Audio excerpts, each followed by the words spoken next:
Hello दोस्तों, मैं हूं राकेश राठौर और स्वागत है मेरे यूट्यूब चैनल आर टेक्निकल में। जैसा कि आपको सभी को पता है कि विकलांग की फर्स्ट लिस्ट आ चुकी थी, अब सेकंड लिस्ट भी आ चुकी है। जो आईटीआई में मेहमान प्रवक्ता की वैकेंसी निकली है उसकी सेकंड लिस्ट आ चुकी है। और यहाँ पर अब जो लिस्ट आई है उसमें थोड़ा संशोधन करा है उन्होंने।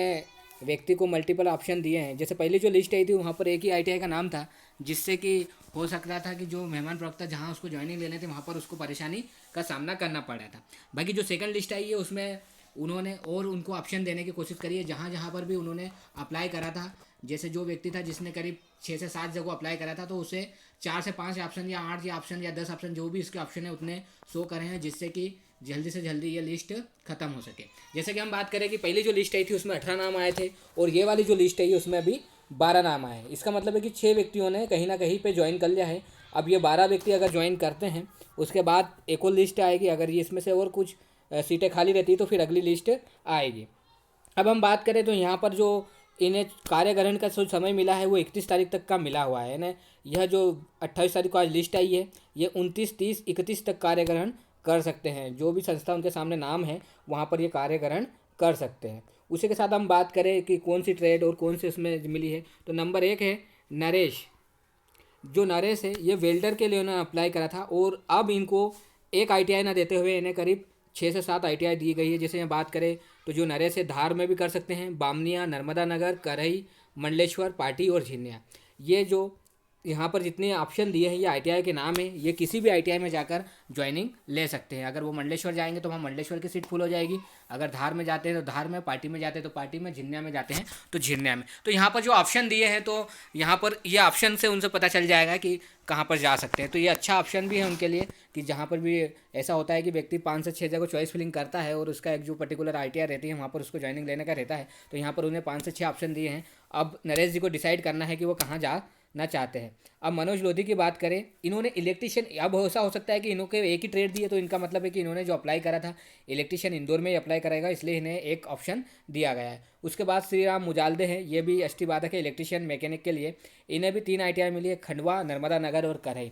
ये चाहे तो यहाँ 3 में से एक जगह पर जाकर ज्वाइनिंग कर सकते हैं। जितेंद्र वास्कले ये भी एसटी के हैं, इन्हें इलेक्ट्रिशियन में धामनोद, धार, इंदौर, झाबुआ, सोंडवा और राजपुर आईटीआई में मिला है। अब ये इनके ऊपर है कि ये कौन से आईटीआई में जाकर ज्वाइनिंग लेना चाहते हैं। उसके बाद है रामू, जिन्हें यहाँ पर अब इनके पास ये डिप्लोमा वाले हैं, इनके पास बहुत सारे ऑप्शन है। तो इन्हें यहाँ पर वेल्डर में अप्लाई करा था, फिटर में और मेसर ड्राइंग में। तो इन्हें वेल्डर के लिए अलीराजपुर और थांदला मिला है, फिटर के लिए झाबुआ और कुक्षी और ड्राइंग मेस के लिए इन्हें मेघनगर। अब आप ये इनके ऊपर डिपेंड करता है कि ये कौन से आईटीआई में ज्वाइनिंग लेना चाहते हैं। उसी की बात करेंगे हम विजेंद्र की, तो इसे इलेक्ट्रिशियन में मिला है, जहाँ मानपुर, सोंडवा, सेंधवा, बांकानेर और दही, यहाँ के आईटीआई में जाकर ये ज्वाइनिंग ले सकते हैं। अब इनके जो भी पास पड़े वहाँ पर जल्दी से जल्दी ज्वाइनिंग कर सकते हैं।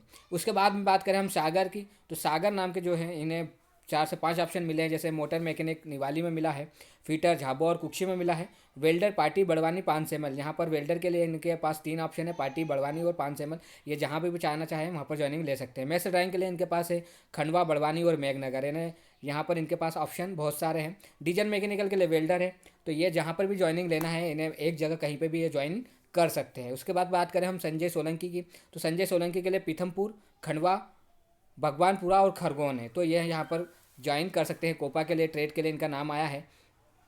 उमराव निगवाल, ये इलेक्ट्रिशियन के लिए धामनोद, धार, इंदौर, बामनिया, झाबुआ, सोंडवा, गंदवानी और रामा, यहाँ पर भी इनका नाम आया हुआ है। अब हम बात करेंगे, यहाँ पर देखने की वाली बात यह है कि जैसे हम बात करें इलेक्ट्रिशियन के लिए, अब किसी ने धामनोद में भी 2-3 व्यक्तियों ने अप्लाई करा है, तो आप डिसाइड कर लीजिएगा कि आपको कहाँ जाना है। जैसे जितेंद्र वास्कले इन्होंने धामनोद में भी अप्लाई करा है, और लास्ट नाम जैसे बात करें हम उमराव निगवाल, इन्होंने भी धामनोद में अप्लाई करा है। तो यहाँ पर जो भी ऊपर रहेगा उसको, फर्स्ट वाले को यहाँ पर ज्वाइनिंग मिलेगी। तो आपका मैं यही मानना हो कि लास्ट डेट का इंतजार ना करें। आप आपस में अगर कहीं से कांटेक्ट मिल सकते हैं तो बात कर लीजिए कि आप कहाँ ज्वाइनिंग ले रहे हैं, तो आपके बीच के जो अंडरस्टैंड रहेगा उससे आप ज्वाइनिंग ले सकते हैं। वरना पता चला कि आप भी धामनोद में पहुँच गए और आपके ऊपर अगर वो है तो आप देख लीजिए कि आपका वहाँ पर नंबर हो सकता है या नहीं। क्योंकि अगर हम देखे जाए तो जैसे उमराव निगवाल इलेक्ट्रिशियन में है और इसके बाद विजेंद्र जितेंद्र वास्कल है, ये भी धामनोद में दोनों ने अप्लाई करा है। तो अब जो भी मेरिट में ऊपर रहेगा उससे ज्वाइनिंग मिलेगी, तो ये अपने आप में कांटेक्ट करके ज्वाइनिंग ले सकते हैं। उसके बाद बात करें हम श्री फालेंद्र की, तो इन्हें टर्नर के लिए मिला है बड़वानी में। अब मुझे जहाँ तक पता है मुझे कि टर्नर के लिए इनके लिए ऑप्शन बहुत कम है, क्योंकि बड़वानी में टर्नर में एडमिशन एक हुआ है। तो यहाँ पर इनके लिए तो बिल्कुल मुझे नहीं लगता कि इनको ज्वाइनिंग पॉसिबल है, तो ये फालेंद्र जी को और इंतज़ार करना पड़ेगा। मोनिका कोपा में के लिए इनका नेपानगर, अलीराजपुर, बामनिया, झाबुआ, जोबट, खंडवा, फिर उसके बाद नर्मदा नगर, पाटी और कसरावत। यहाँ पर आपके इतना ऑप्शन है, अगर आप चाहें तो यहाँ पर आप ज्वाइनिंग ले सकते हैं। आपको जो भी आपके पास में रहे वहाँ पर जाके जल्दी से ज्वाइनिंग करने की कोशिश करें। श्री शशि कौर, ये इनका है ड्राफ्टमैन सिविल में हुआ है, नर्मदा नगर, खरगोन।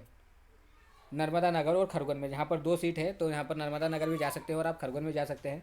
तो मेरा तो यही है कि आपको जहाँ पर भी आपको सूटेबल लगे वहाँ पर आप ज्वाइनिंग करिए, और इसके बाद में फिर अगली लिस्ट और आएगी। अगर यहाँ पर से ये 12 कैंडिडेटों में से कितने कैंडिडेट लेते हैं, उसके बाद जो सीटें बचेगी उस पर लिस्ट अगली आएगी। अब यहाँ पर बहुत सारे मेहमान प्रवक्ता के बीच में चिंताओं की लकीर आ चुकी है कि कहाँ पर मेरी सीट, जिसने ऐसा सोच के रखा था कि मुझे वहाँ ज्वाइनिंग करना है, वहाँ विकलांग सीट आ गई, तो उसके लिए थोड़ी परेशानी का सामना तो करना पड़ेगा सभी को। सभी के टेंशन बढ़ चुका है।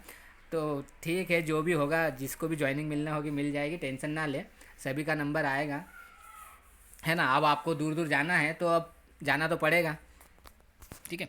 तो अगर आपको ये वीडियो अच्छा लगा तो प्लीज़ इसे लाइक सब्सक्राइब करना ना भूलें, और मेरे चैनल पे बने रहे कि आपको अगली लिस्ट भी इसमें अवेलेबल हो जाएगी। Thank you.